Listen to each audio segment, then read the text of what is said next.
Thank you very much, Robert, and I pay my respects to the Indigenous people of our country, remembering the many wrongs that have been done to the Aboriginal and Torres Strait Islander people, including by the law, and our commitment to correct those wrongs. And I'm very glad to see that in the 7-point focus of the Red Cross in Australia, that commitment to the Aboriginal people of our country now has a particular special place, and that is as it should be. I pay my respects to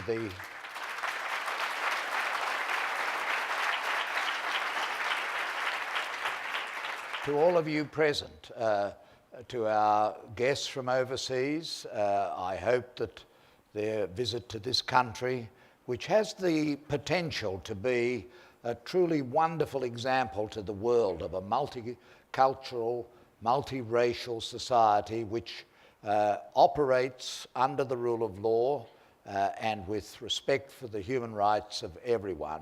We have a great potential. Our geography, which was almost accidental, we almost ended up on the west coast of Africa, which wouldn't be a particularly good place to be at the moment, but we ended up in the South Seas, and far from being a disadvantage and a peril for us, it's a great opportunity for Australia, and I hope that we can live up to that opportunity and be welcoming and embracing of all in our multicultural nation.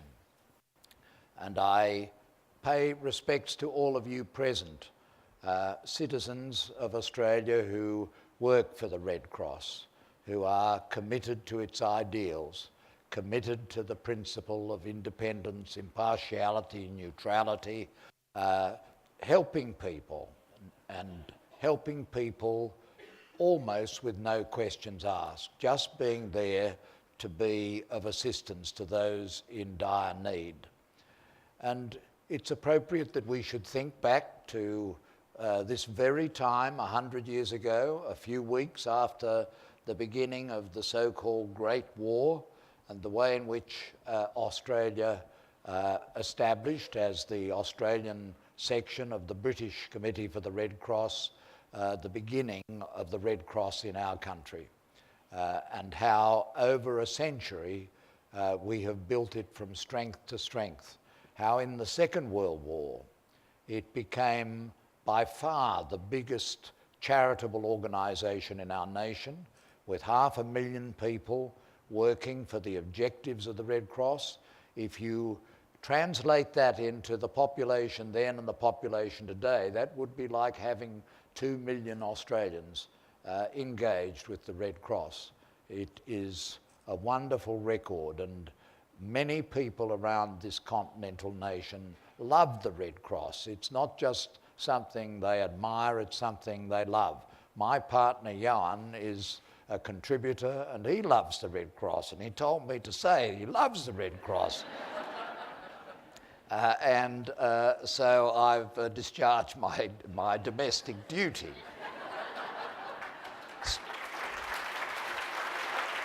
Well, there'll be more of Jan along and on, because I want to tell you something that he also told me, which affected my life most recently.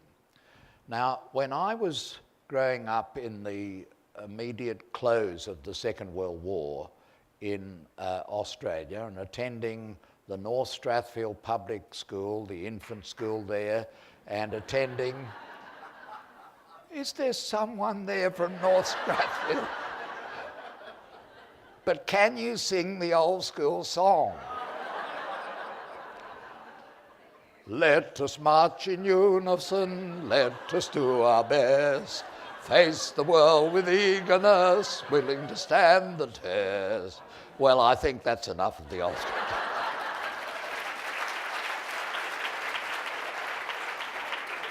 Anyway, the war was a terrible devastation and a burden for Australia, and it was existential in the sense that our nation's future was really on the line, and many sacrifices were offered, including by those who were working with the Red Cross.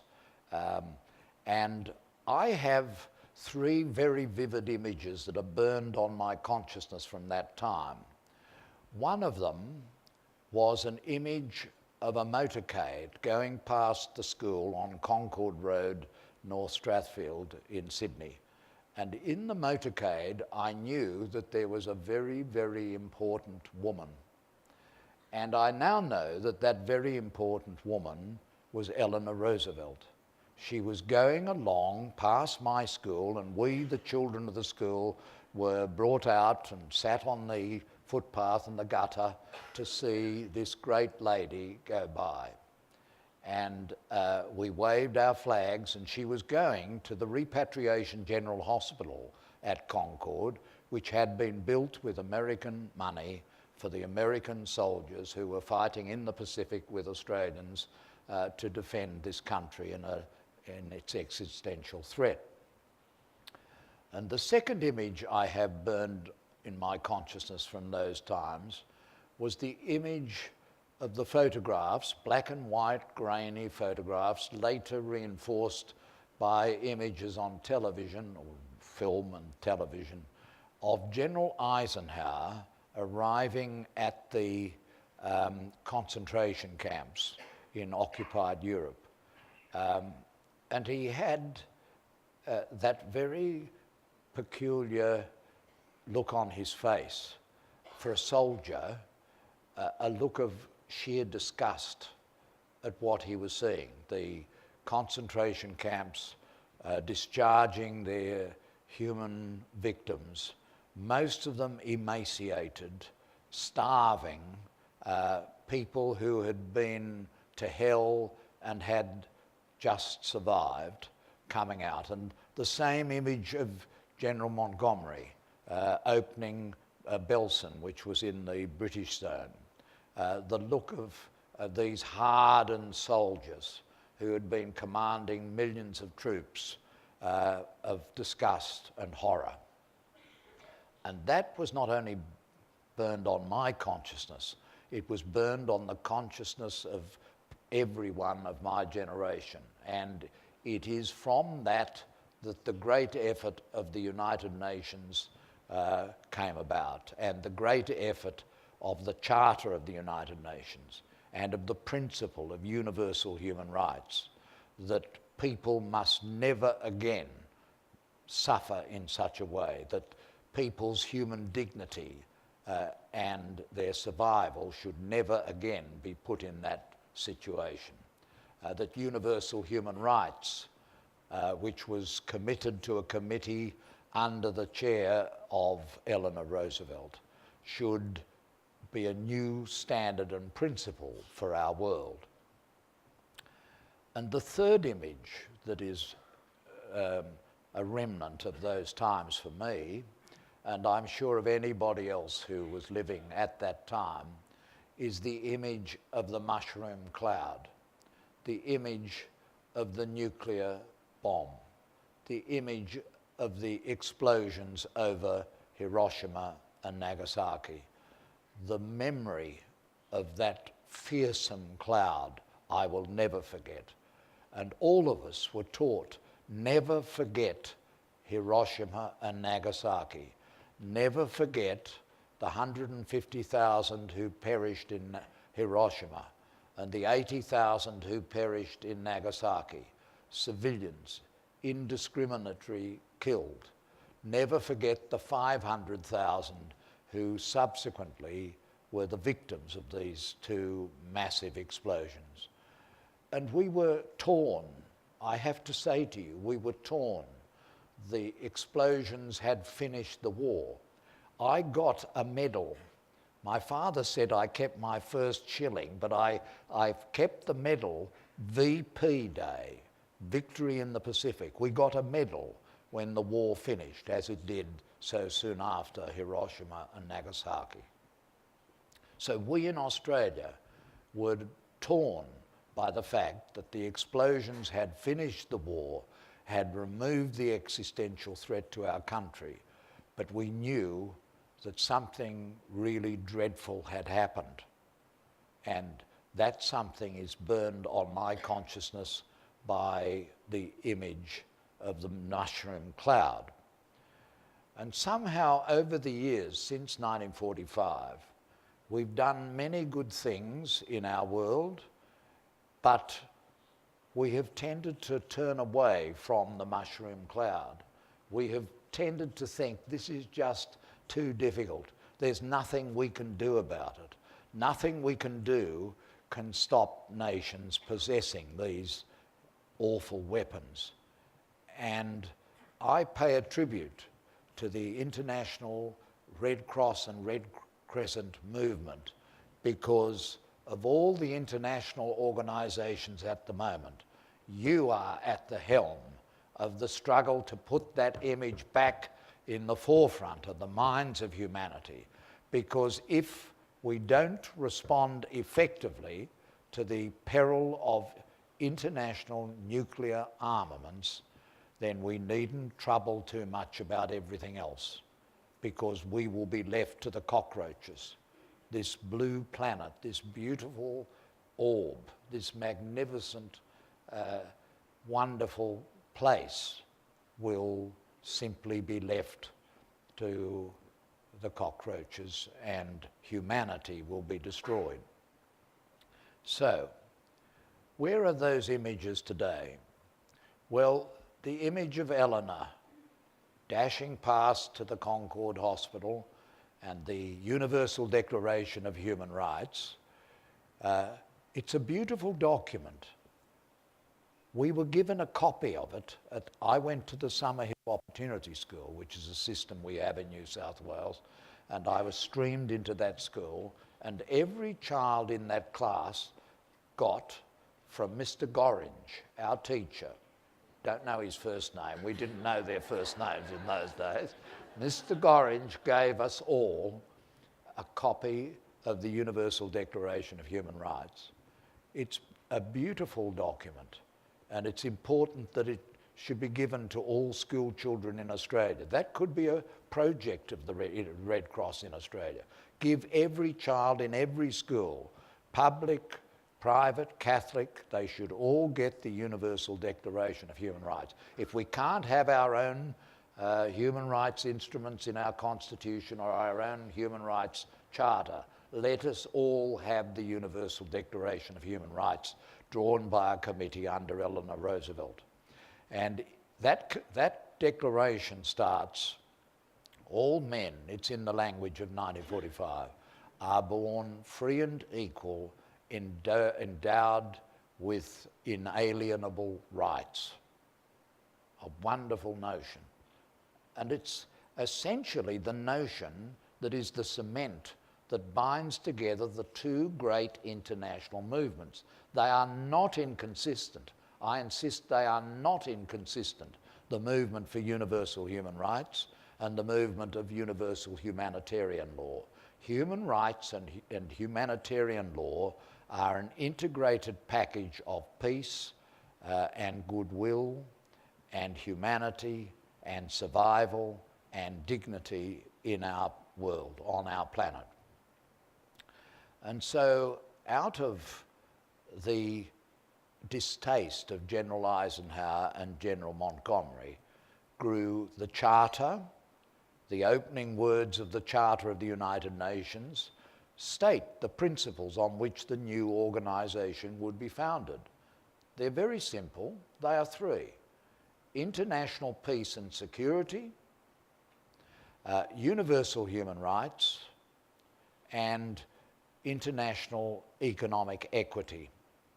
Now, international peace and security led to the Security Council, and international economic equity led to the end of empires and the creation of the effort to make the world more just, to end poverty, to end the modern forms of slavery, and the principle of international human rights led to the Universal Declaration, the International Covenant on Civil and Political Rights, the International Covenant on Economic, Social and Cultural Rights, and all these instruments, the Children's Convention, the Disabled Convention, and all the other instruments that come together to state our fundamental dignity as human beings and how we have to defend it. So that's what's come out of the discovery of the Holocaust and the concentration camps and the disrespect for humanity and our determination to make sure that our world will respond effectively to great wrongs, especially great wrongs done by rulers on their people. And out of the other image of the mushroom cloud has developed the effort to control nuclear armaments. It hasn't been a particularly successful effort. It's been partly successful. The Non-Proliferation Treaty, the deal done between the United States and the Soviet Union, the Russian Federation, to scale back the number of nuclear weapons. But we have tens of thousands of these nuclear weapons. Can you imagine? Why would they make all those weapons when you don't need a fraction of that to destroy everything? Everything. What madness gets into people when they put on a military uniform? What madness gets into politicians to create all these weapons? And why can't we get our act together and realise this is a threat to everyone? Well, this is something that the International Committee of the Red Cross and Red Crescent is doing something about. And I've been really very impressed by the reading that I've made in the last few days about the efforts of the ICRC to respond to the epidemic of violence which exists in the nuclear weapons. Robert sent me the statement of the chair at the end of the second conference on the humanitarian impact of nuclear weapons. And it is worth reading. It may have been done earlier in this conference, but it is worth reading what the chair summed up as to why we have to do something about it. Let everyone out in the heat of Melbourne put this out of their mind because it's so difficult. But let us not put it out of our minds, and let it galvanise us to continue the effort of the Red Cross and Red Crescent movement throughout the world. The effects of a nuclear weapon detonation are not constrained by national borders. It's therefore an issue of deep concern shared by everyone. Beyond the immediate death and destruction caused by a detonation, socio-economic development will be hampered, and the environment will be damaged, suffering will be widespread, the poor and vulnerable being the most severely affected. Reconstruction of infrastructure, regeneration of economic activities, trade, communications, health facilities, schools, would take several decades, causing profound social and political harm. Radiation exposure could result in short and long-term negative effects in every organ of the human body, and would increase cancer risks and future hereditary pathologies.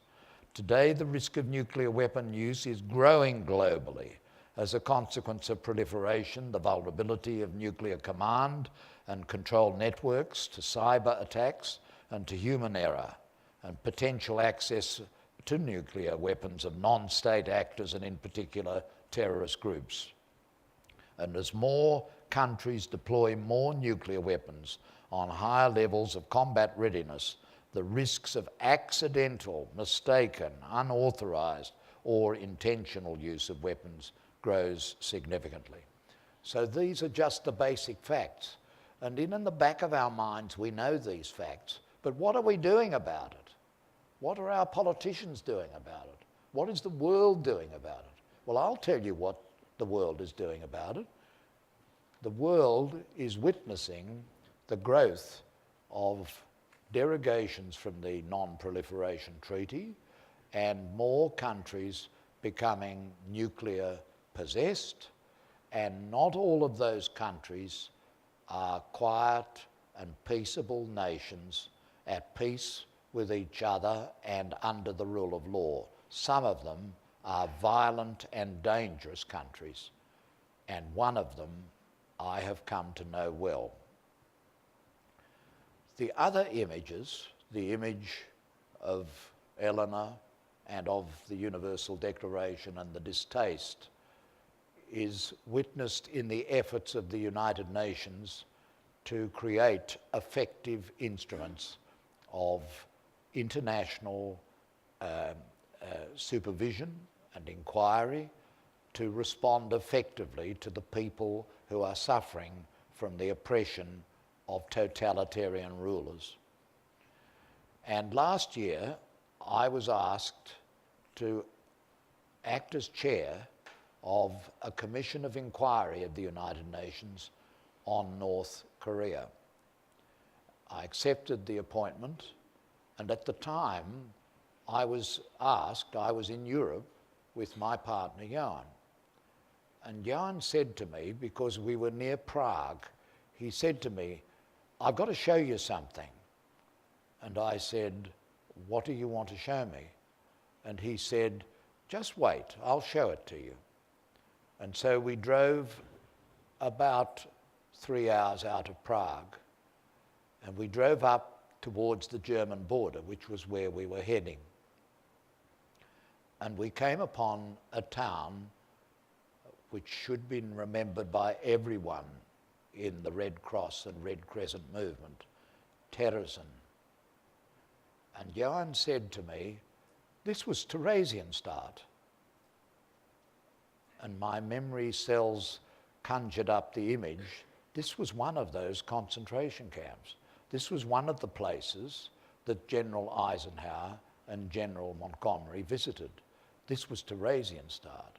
This was the favoured concentration camp. And so we got to the little town. It's a barracks town. It was a military outpost of the Austro-Hungarian Empire. It's a very neat town, as barracks towns tend to be. The barracks looked remarkably like the barracks in Sydney, neat 19th century buildings created by the Austro-Hungarian Empire for their far-flung multi-racial empire that began to come apart exactly 100 years today. And the town has in its centre a fort, and the fort has a sort of outer ring, and then you go through the outer ring into the inner core. And the inner core was where the concentration camp of Theresienstadt was built. Over the entrance are the words "Arbeit macht frei," work makes you free. Arbeit did not macht frei. Arbeit meant the end of virtually all who went there. Features of Theresienstadt were that most of the Dutch Jews went there. That's how Jan, my partner from the Netherlands, knew about it. Most of those from Westerbork in the Netherlands were shipped directly to Theresienstadt and from there to Auschwitz.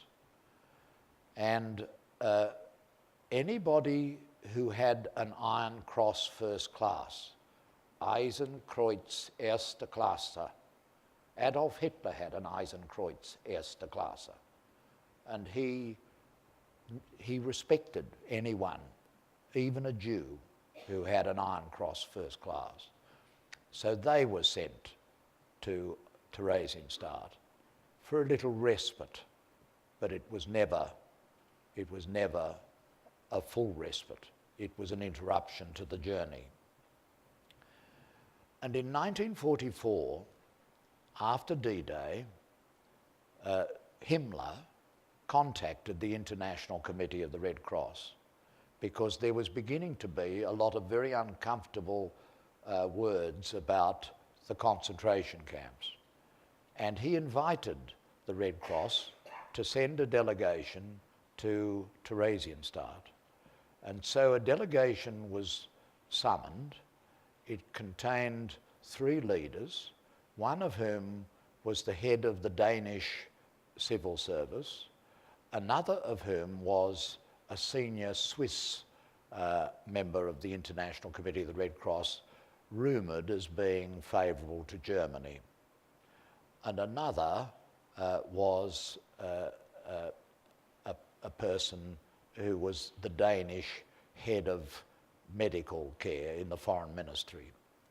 And so these three people attended at Theresienstadt, and the aim of the Dane was to take back to Denmark the small number, about 6 Danish Jews who were in the camp. And they were told, you have free movement here, but you must walk along a red line. You must not speak to the prisoners. If you speak to them, they will not answer. We will tell you which persons you speak to, and you can then ask them questions. And you must watch a soccer match, because it will be such a happy occasion. And you must watch a play. This is a place of Jewish culture. We respect Jewish culture. And so they walked the red line. They spoke only to those who were spoken to. They then watched the soccer match. Films were taken of all this, and the films were shown later. By the time the films were shown, everyone who played soccer that happy afternoon was dead in Auschwitz. The ICRC said in its report, and it's in the museum there, a typed foolscap page, couple of pages, they said, well, the conditions are arduous, but this is wartime, and it is, on the whole, acceptable conditions. Tick. The consequence of that report was that the word got around in Western Europe, in the liberated areas and in Britain and the United States, that the concentration camps were a bit of a blow-up, and they were not then the subject, and the rails to them were not the subject of bombs to try and stop the continuance of the death factories. Now that teaches us, because the Red Cross is very open about this. There are books written about it. Robert gave me the name of one of the books, and I got it and read it. It's a very open story.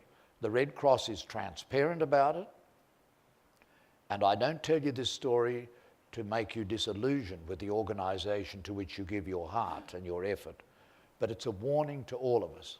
Jan told me that as a little boy in the public school in Dordrecht in the Netherlands, they were told about this because this was the camp of the Dutch Jews. They were ashamed after the war that of the 120,000 Dutch Jews, only 10,000 came back. And they were taught, never walk a red line, never walk someone else's line, never agree to simply ask questions of those who are pointed out. Always keep your independence, always keep your impartiality, always keep your neutrality. And that's why the Red Cross today lays such emphasis on these core values of the organisation. Now, when I conducted the inquiry with my colleagues on North Korea, I observed those principles that my partner gave me, because he lived through the occupation. He knew about this from his earliest teaching. And we conducted our investigation. We couldn't get into North Korea, but there are 26,000 refugees from North Korea living in South Korea. We had no trouble getting witnesses. We had to stop it in the end so that we could write our report in time. We took those witnesses whom it was safe to take in public. We did the report based upon their testimony. Their testimony is online. You can Google it tonight and you can see these people. Human scum is what North Korea calls them. But how similar they are to the people who speak to us from video screens in Holocaust museums. Just telling us quietly the story of their lives in a very low-key, understated way. And this is how it was. We got their testimony, we prepared our report, North Korea attacked us, they said we were toadies of the United States of America, in the pay of the United States of America, and that our report wasn't worth the paper it was written on. They then tried, in the period from about September this year, to engage in a charm offensive. They started to contact the European Union and say, by the way, we would like to engage in a discussion with you about human rights. And by the way, we would like to talk with the United Nations about human rights. This was so astonishing and so new that I was really worried that the United Nations would say, well, it's a bad time, but at least they are engaging now. Let us pass on, let us look away. Well, this week the United Nations didn't. The United Nations, established after the model of 1945, did the right thing. At the meeting of the General Assembly in New York on Tuesday this week, the vote was cast on whether the decision to proceed with the referral of North Korea to the Security Council would be defeated. Cuba had moved that, and that motion was defeated, and then the vote was cast on whether North Korea would be referred to the Security Council with a view to being referred to the International Criminal Court. And that was carried by a vote of 111 nation states to 19, with 55 abstentions. Puzzlingly, India, the biggest democracy in the world, abstained. South Africa, the land of Nelson Mandela, abstained. South Africa said, we don't believe in name-calling. Does anyone here remember the anti-apartheid movement in Australia? That was all about name-calling. It was all about mobilisation. And Indonesia, our close neighbour, abstained. But in great numbers, 111 states voted yes, refer. And interestingly, almost all, except for the Russian Federation and China, of the countries which had been part of the Eastern Bloc, voted yes. They had seen this and they wanted it finished.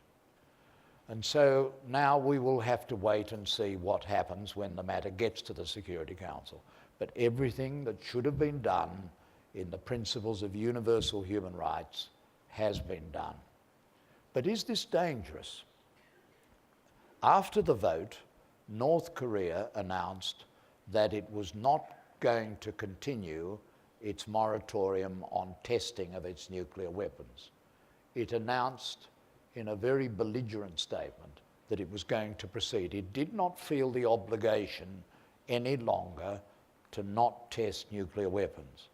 And in this morning's newspaper, there is a story of the exchange of fire between the forces of North Korea and South Korea. And so this is the quandary of the world we live in. This is the quandary that we have to face. But the quandary won't go away because some states, which are states that disrespect human rights, are in possession of nuclear weapons. And this is why we need the International Committee of the Red Cross. We need your energy. We need your devotion. We need your imagination.